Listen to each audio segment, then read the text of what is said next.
Hey guys, so I'm out here deer hunting, not able to find anything at the moment, so I thought I'd go ahead and talk a little bit about one of the topics I hear asked about a lot, which is chicken wings, the fat, the loose skin that's underneath your arms, and how to handle that, what to do about it. I'm going to try to cover a little bit what that might involve, what to do about it, and what not to waste your money doing while I look for deer.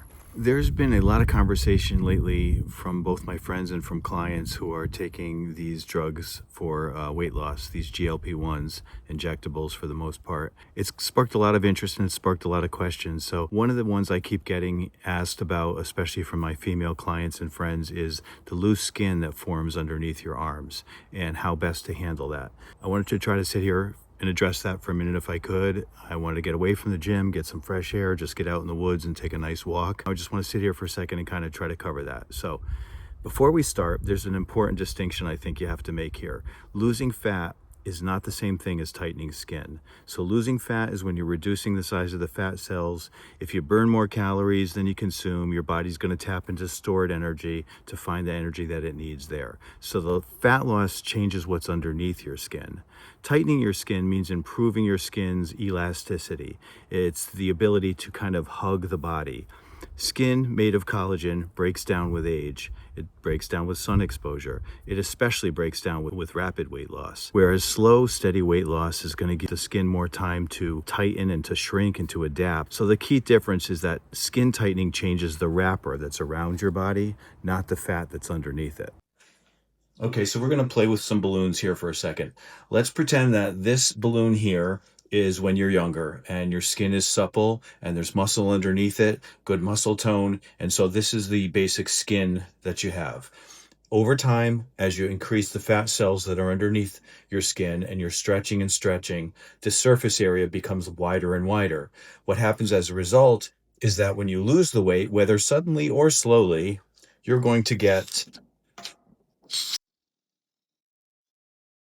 that.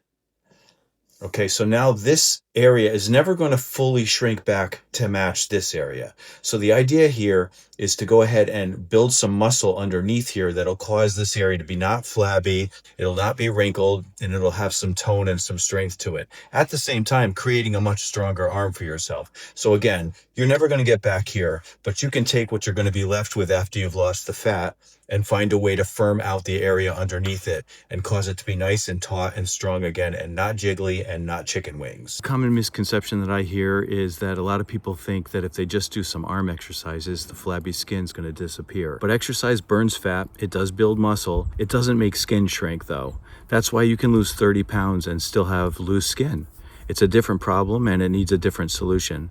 So I always get laughed at for my analogies, but I would think of it as fat cells are like little storage lockers. When you lose weight, you empty the lockers out. But the lockers themselves are still there. Unless you go in with a bulldozer like liposuction or cool sculpting, those lockers don't get removed. That's why regaining weight is so easy. These lockers are already built, the doors are already open, and they're just waiting for you to slip back into some old habits.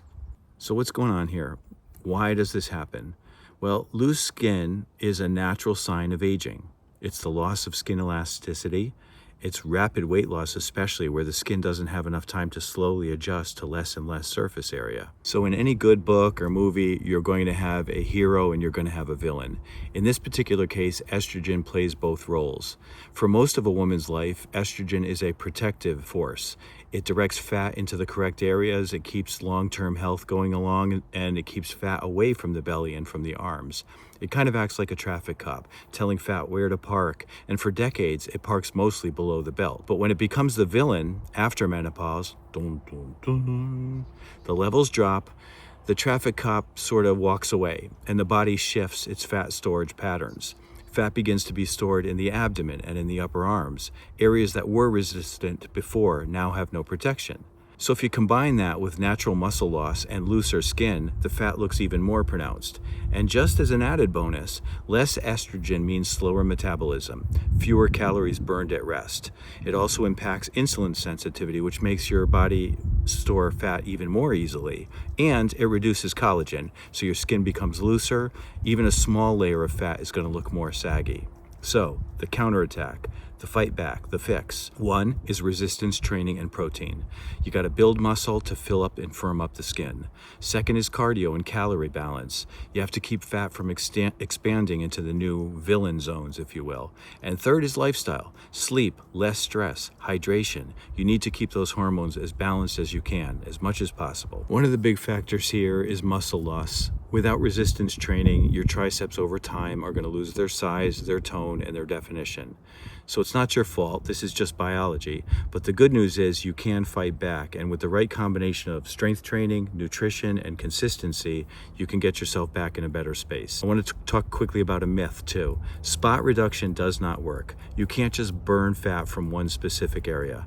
Here comes another analogy. It's like draining a swimming pool.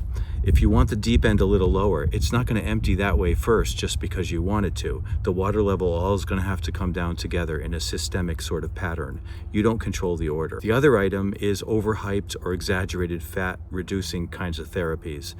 There's things like infrared sauna, red light therapy, lymphatic drainage, body wraps. They all claim to penetrate the fat cells and melt them and shrink them and destroy them. And it's not to say that each of these therapies don't have some other benefits, but they only provide temporary reduction of bloating and water weight. They do not destroy fat cells. There are also products that are more hype than they are science. One of them is collagen creams. The simple fact is collagen molecules are just too large to penetrate the skin. However, collagen powder and drinks, they do break down in your gut. They do enter your bloodstream where they signal your skin cells to increase collagen production. So it doesn't act directly on the skin. Instead, it stimulates your body to make more of its own. So the real fix. One is to build your tricep muscle. There's tricep kickbacks, there's overhead extensions, and there's dips. I'm going to go over all of those. I'm going to have a downloadable sheet so you can see the exercises and you can see how they work, and we'll kind of go from there on that one. But that is the real big one. You need to build up that tricep muscle. It's this muscle along the side in here. It fills up the rest of the arm, and the loose skin will just be much less visible, and you'll be much stronger for it too. So it's a win-win. Another big thing is to get enough protein. If your skin is loose after weight loss, protein is going to be your best friend. It gives your body the raw materials to rebuild collagen. It helps you grow muscle to fill out that skin, and it keeps your results more permanent. Without enough protein, your skin just really doesn't have anything to work with. You can lose overall fat. Fat loss is whole body. Again, it's not specific. That means nutrition, cardio, strength training, all working together. Think of your skin like a balloon. Oh God, another analogy. When the muscle underneath it fills out, the skin fits better. So you need patience, you need consistency, and you will get what you need in the end. And guys, this is not about chasing perfection. Strong toned arms aren't just about looking good in a sleeveless top. They mean independence, being able to lift groceries, pick up your grandkids, and feel confident about your own body. All right, so I put together my top 4 arm toner moves after 50. You can grab that in the link down below. I hope you found this helpful. Make sure you hit the subscribe button because next week I'm going to be breaking down the top GLP-1 weight loss drugs that are out there that everyone's talking about. And I'm going to share some surprising things about them that I think you need to know before you start.